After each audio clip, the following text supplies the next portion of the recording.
Quando o cabo que prende um astronauta à Estação Espacial Internacional se rompe, ele não vira um herói de filme, ele vira um problema de matemática com prazo de validade. Em 10 segundos, a estação deixa de ser abrigo e vira uma miniatura distante. Você não está caindo, você está partindo para sempre. Nos próximos minutos, você vai entrar nesse traje e descobrir, passo a passo, o que acontece com um corpo e com uma mente.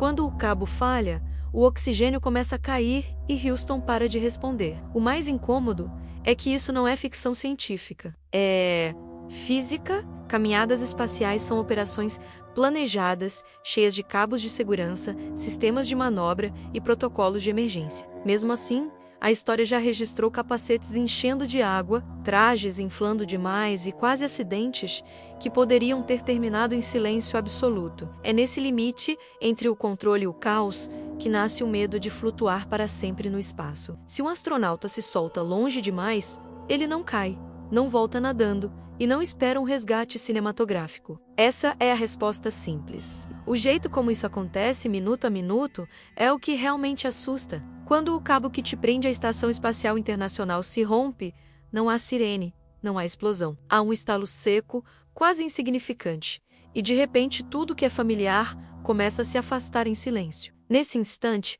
o universo inteiro vira um enorme espaço sideral indiferente, e você é só um ponto solto. A caminhada espacial deixa de ser uma operação científica e se transforma em um filme de terror real. Nos primeiros segundos, o corpo demora a entender o que está acontecendo. O instinto pensa em gravidade, em chão, em tentar voltar nadando pelo vácuo, como nos filmes de ficção científica.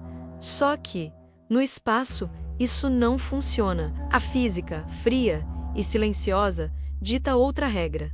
Você segue exatamente na trajetória e velocidade em que foi solto, como mais um pedaço de lixo espacial humano. A Terra continua girando linda lá embaixo, mas você já não está mais em cima dela. Está à deriva ao redor dela, em órbita, sem nenhum apoio. Dentro do traje, o som é outro. Você ouve sua respiração acelerando, o ar entrando e saindo do sistema de suporte de vida, o coração batendo mais rápido. O espaço exterior é mudo, mas o interior do capacete vira uma caixa de ressonância do medo. É a mesma sensação de quem entra em um lugar apertado e escuro, mas multiplicada por centenas de quilômetros de altura e pela certeza de que qualquer erro ali em cima não tem ambulância, não tem hospital, não tem segunda chance. E a estação, aquela estrutura metálica gigantesca, começa a encolher no visor. Agora presta atenção. O pior momento não é quando o cabo se rompe, é quando tudo ainda parece absolutamente normal.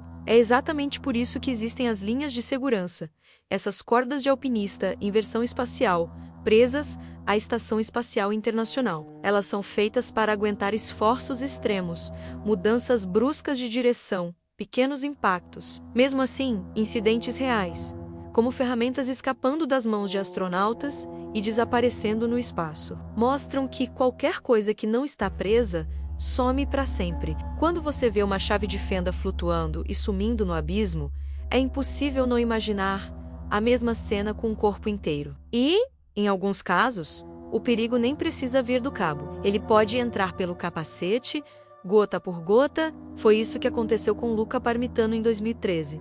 Em uma caminhada espacial aparentemente rotineira, ele sentiu algo estranho tocando a nuca. Em poucos minutos, percebeu que seu capacete estava enchendo de água, como se alguém estivesse despejando um balde invisível sobre a cabeça. No meio do espaço sideral, o risco não veio de um meteoro, mas de um vazamento no próprio traje espacial. De repente, o problema deixou de ser flutuar e passou a ser uma ameaça bem mais familiar: se afogar. No espaço, a água não escorre como aqui na Terra. Ela forma bolhas que grudam no rosto, no nariz, nos olhos, prendendo o ar. Enquanto a estação continuava girando a mais de 28 mil quilômetros por hora, Luca estava a alguns minutos de se afogar no vácuo. Ele não podia simplesmente tirar o capacete. Qualquer abertura significaria morte imediata pela diferença de pressão. A única opção era voltar devagar, guiado quase às cegas, carregando uma pequena piscina dentro do traje. A equipe em solo levou algum tempo para entender o que estava acontecendo, porque todos os sistemas pareciam normais. Essa diferença entre o que os instrumentos mostram E o que o astronauta realmente vive é um dos pontos mais assustadores da história. Os painéis diziam, ok, dentro do capacete era quase um filme de terror em tempo real. Esse caso virou um alerta permanente.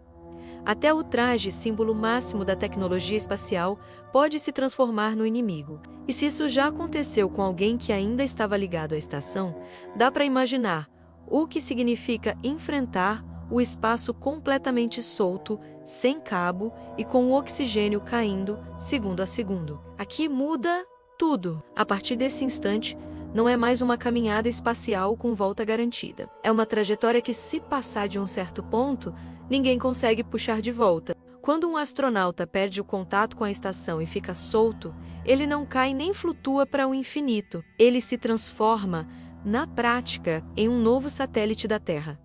A mesma física que mantém a estação em órbita passa a agir sobre o corpo humano, que continua viajando a mais de 28 mil quilômetros por hora ao redor do planeta. A diferença é que, ao contrário de um satélite artificial, esse satélite humano tem prazo de validade.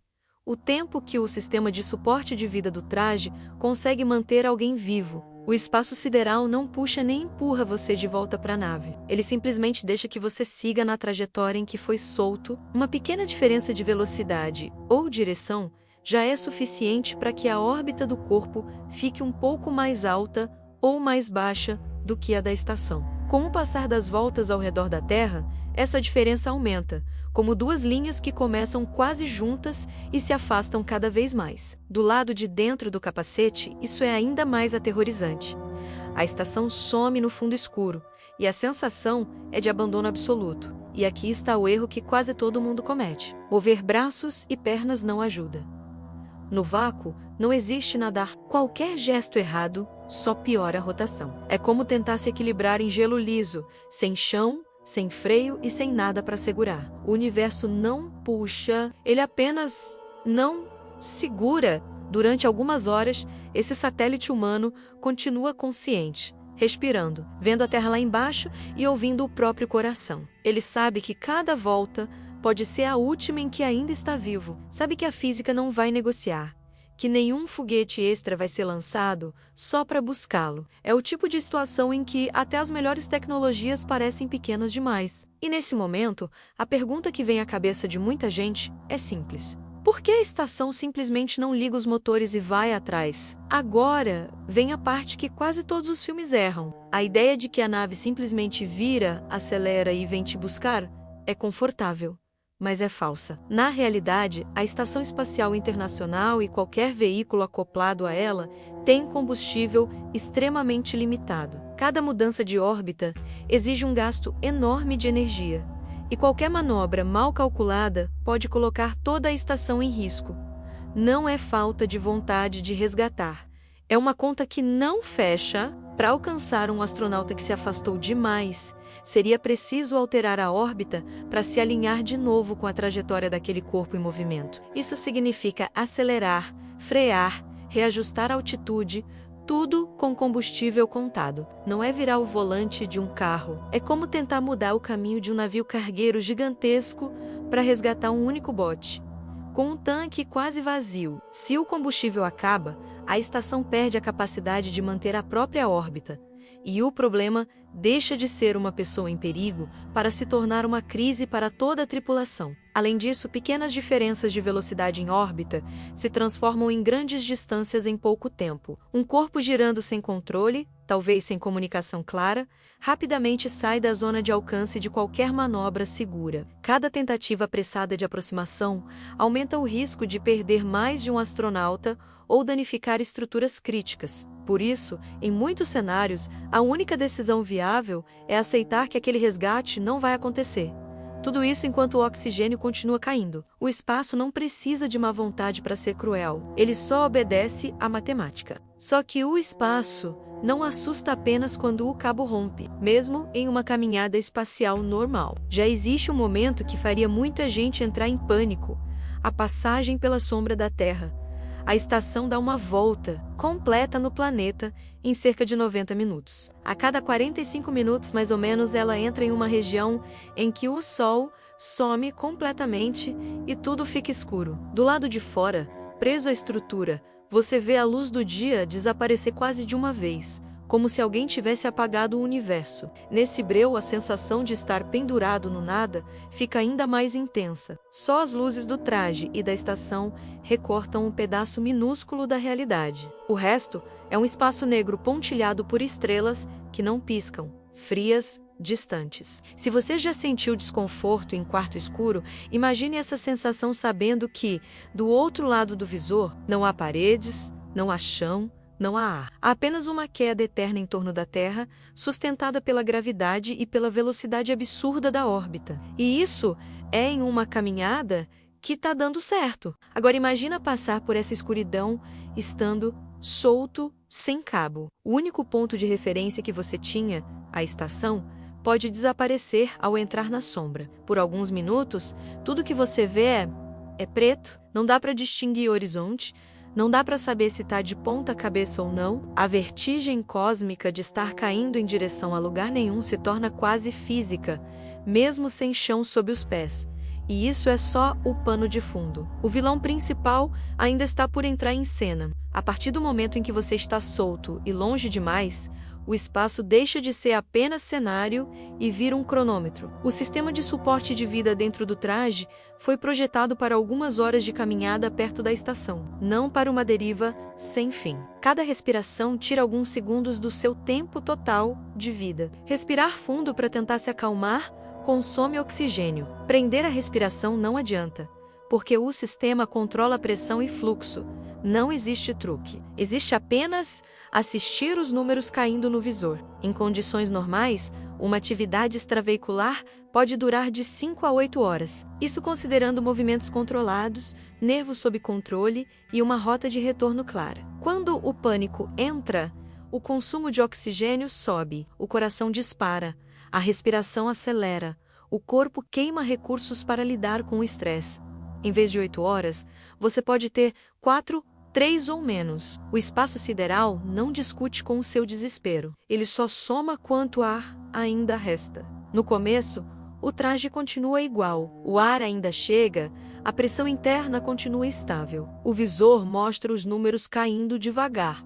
80%, 60%, 40% é como ver a bateria do celular indo embora quando você está perdido. Só que dessa vez, quando chega a zero, não tem tomada. Minutos no espaço não são só tempo. Minutos são oxigênio, lucidez e filtro funcionando.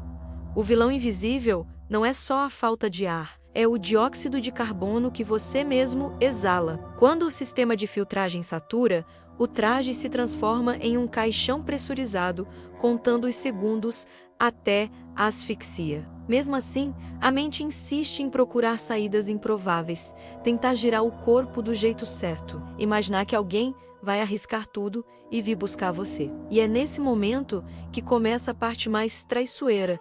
O corpo começa a falhar por dentro. Quando o oxigênio se aproxima do fim, entra em cena a hipóxia, a falta de oxigênio no sangue. A visão embaça, o raciocínio desacelera, as decisões perdem precisão. Você pode esquecer um procedimento que repetiu 1000 vezes no simulador. Pode trocar palavras simples na comunicação. Em muitos casos, surge uma sensação enganosa de calma, como se estivesse tudo bem, justamente quando está mais perto da morte. O cérebro começa a desligar funções não essenciais para tentar sobreviver mais alguns instantes. Enquanto isso, do lado de fora do capacete, nada muda. A Terra continua girando. Os continentes passam lá embaixo, as nuvens desenham espirais perfeitas. Nenhum som, nenhum sinal visível de que alguém está prestes a desaparecer para sempre em órbita. Essa diferença entre a tranquilidade absoluta do espaço e o caos interno de um traje sem oxigênio é um dos contrastes mais fortes da exploração espacial. A 400 quilômetros de altura, a Terra ocupa boa parte do campo de visão. É possível ver continentes inteiros, tempestades gigantes, faixas de nuvens iluminadas pelo Sol. Muitos astronautas descrevem essa visão como uma das experiências mais bonitas da vida. Agora imagina ver a mesma cena, sabendo que não há caminho de volta. A mesma imagem que já inspirou livros e documentários vira a última janela da sua existência. Enquanto você continua em órbita, a cada cerca de 45 minutos, passa do dia para a noite. O Sol se põe e nasce várias vezes em poucas horas. Na luz, a Terra é azul, verde e branca, cheia de detalhes. No escuro, as cidades se acendem como redes de constelações. Tudo isso continua acontecendo lá embaixo, enquanto lá em cima, a única coisa que realmente muda é o nível de oxigênio no traje e a sua lucidez. A vida segue sob seus pés, enquanto o visor virou relógio. As estrelas, sem a atmosfera da Terra, parecem mais nítidas, mas não brilham como nos filmes. Elas são pontos fixos, frios, imóveis, compõem um fundo que não reage a nada. Não há vento, não há barulho vindo de fora. Não há cheiro. Todo estímulo sensorial vem de dentro. Respiração, coração, alarmes. Essa mistura de visão grandiosa com silêncio absoluto cria um tipo de medo que pouca gente consegue imaginar de verdade. Para algumas pessoas, basta olhar um céu estrelado aqui na Terra para sentir desconforto. Agora pense em estar suspenso sobre esse céu, sem nenhuma superfície para apoiar os pés, com o planeta inteiro abaixo. Aqui embaixo, basta fechar a janela ou apagar a luz em órbita. Não tem como escapar da visão. A única coisa que você pode fazer é fechar os olhos e ouvir o próprio corpo tentando manter a consciência, por mais alguns instantes. Até aqui, o problema parecia físico: órbita, combustível, oxigênio. Mas o que o espaço faz com a mente de alguém sozinho, sem volta e com o ar acabando, é ainda pior. Quando o corpo começa a falhar, a mente tenta se proteger. Em uma situação extrema como essa, flutuando sozinho no espaço, o cérebro entra em um território que mistura medo, memória e sobrevivência. A falta de oxigênio afeta o raciocínio, mas também pode provocar sensações estranhas, flashes de luz, ruídos inexistentes, a impressão de que alguém falou o seu nome no meio do silêncio. Alguns astronautas, em situações menos graves, já relataram sentir presenças ao lado, mesmo sabendo que estavam sozinhos. Isso não é sobrenatural. É um cérebro humano tentando encontrar padrões em um ambiente que não oferece referência alguma. No espaço, não há som do vento, não há barulho de rua, não há fundo de conversa. Há apenas o ruído constante dos sistemas do traje e o próprio coração. Quando esse é o único som ambiente, qualquer variação parece um sinal. A mente resgata lembranças, frases de treinamento, cenas de filmes de ficção científica, qualquer coisa que ajude a encaixar aquela situação em alguma história compreensível. Ao mesmo tempo, entra uma camada psicológica ainda mais pesada: a noção clara de que ninguém está vindo. Não é um atraso no socorro, não é um congestionamento segurando uma ambulância, é saber que nenhuma manobra vai ser feita só para te buscar. Essa compreensão pode gerar desespero, mas também, em alguns casos, uma calma estranha, um tipo de aceitação forçada, em que você para de lutar fisicamente e passa a observar o que está acontecendo, quase como espectador do próprio fim. Astronautas treinam para emergências,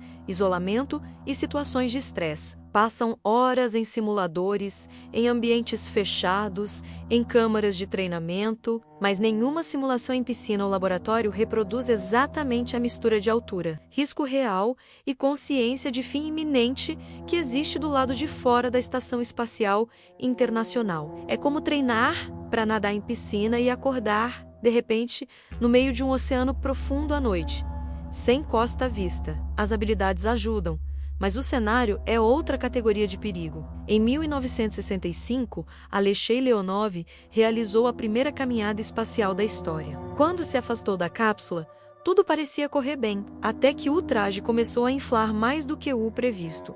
Por causa da diferença de pressão, o que era uma roupa de proteção virou uma armadura rígida. Voltar para a escotilha, de repente, se tornou uma tarefa muito mais complicada do que qualquer simulação em terra. Para conseguir entrar de novo, Leonov teve que tomar uma decisão que ia contra os procedimentos: reduzir manualmente a pressão interna do traje, correndo o risco de sofrer danos físicos graves. Ele apertou o modo sobrevivência do próprio equipamento, sentindo o corpo ser comprimido enquanto tentava passar pela abertura estreita da cápsula. Do lado de fora, o espaço continuava silencioso. Do lado de dentro, cada centímetro era uma luta contra o tempo e contra a tecnologia limitada da época. Essa história mostra que, desde o começo, o perigo de não conseguir voltar sempre esteve presente. Não era preciso o cabo se romper, bastava uma pequena diferença nas condições do traje, um cálculo subestimado, para transformar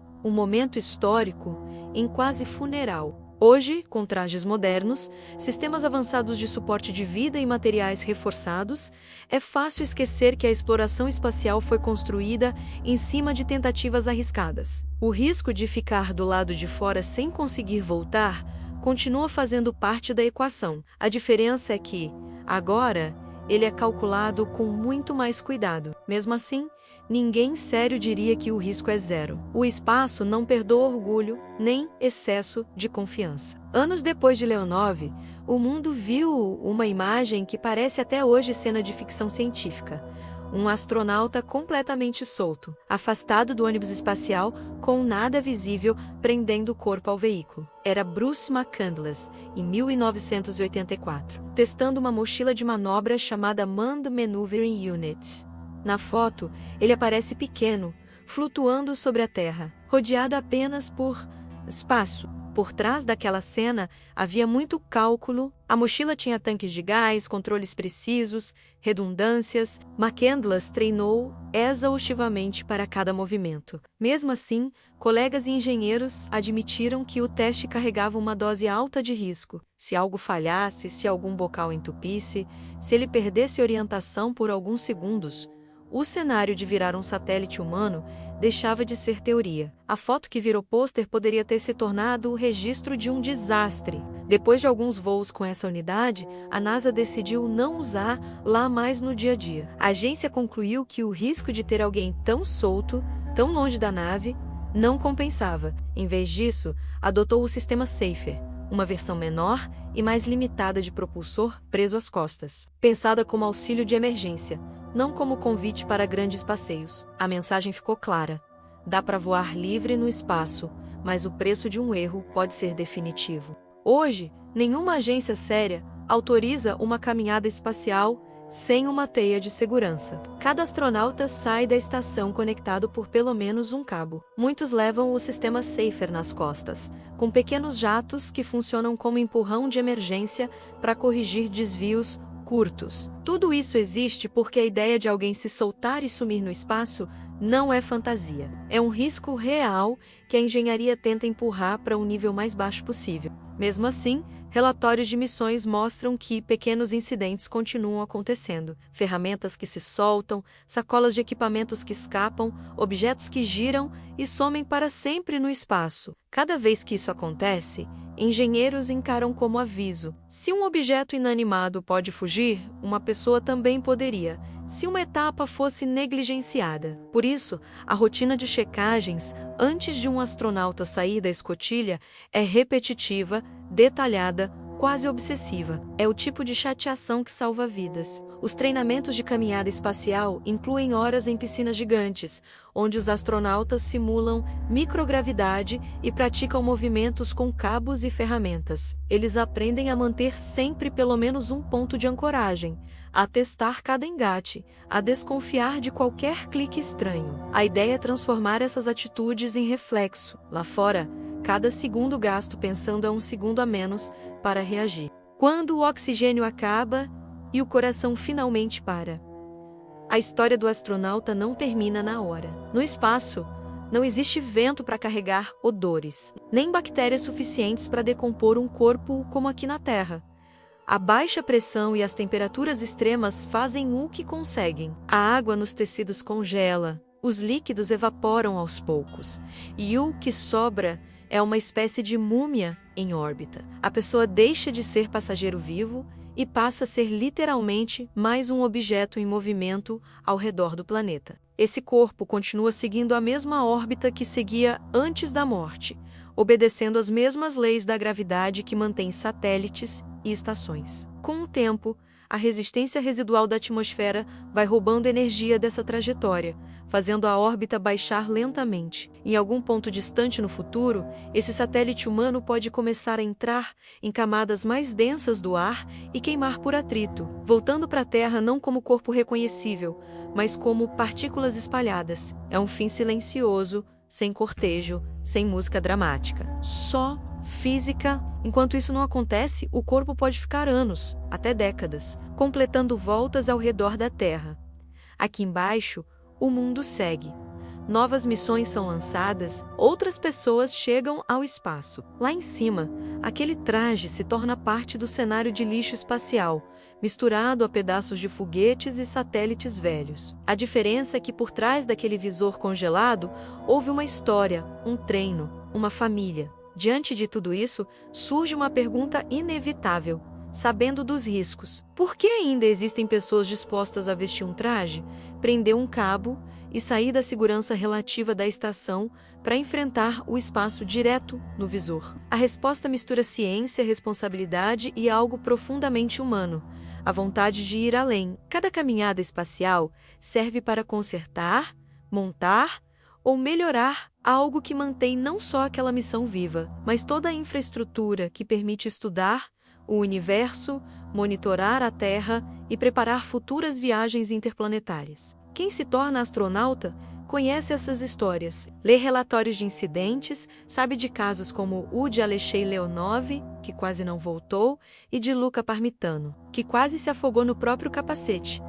Essas pessoas não são inconsequentes. Elas entendem que, toda vez que passam pela escotilha e entram na escuridão, estão assumindo um risco calculado em nome de algo maior. É uma escolha consciente, baseada em dados, treino, tecnologia e em uma dose de coragem que muita gente não teria. Então agora, pensa com calma.